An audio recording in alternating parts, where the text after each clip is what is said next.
4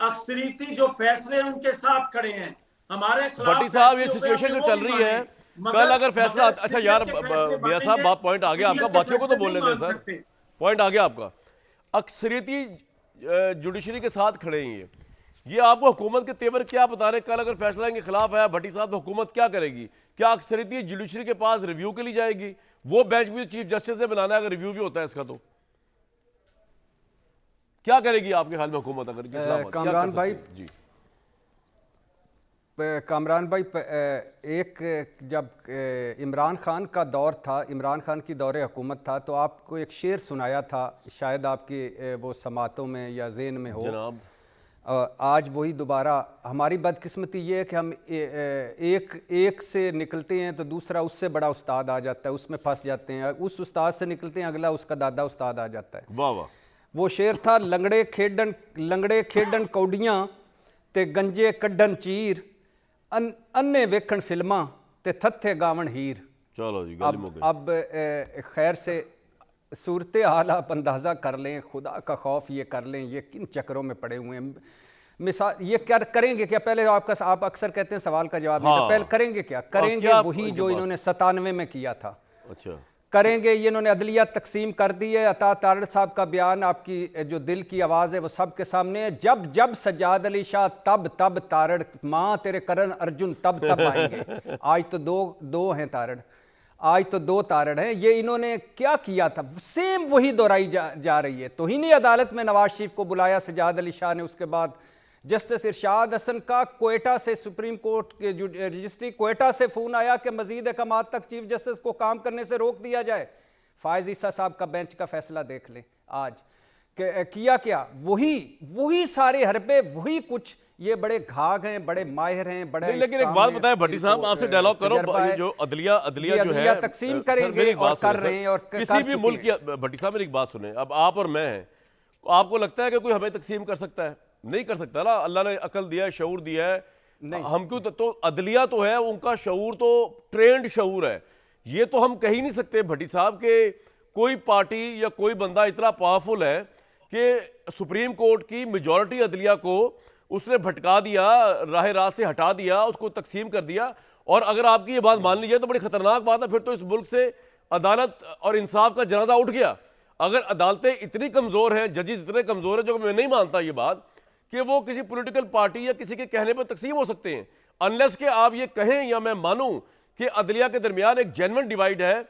majority of the court कुछ और समझता है, खुद नोटिस को लेकर, बेंचेस की फिक्सिंग को, बेंचेस की ऑर्गेनाइजेशन को लेकर, और इस खुद नोटिस को लेकर। अदरवाइज तो इस मुल्क में इसका मतलब 3 जजेस रह गए हैं, बाकी अदलिया तो फारिग हो गई है। सर ये तो हम कबूल ही नहीं कर सकते। ये तो वाइल्डेस्ट ड्रीम्स भी नहीं होने चाहिए भट्टी साहब, मेरे और आपके, कि ऐसा हो गया है।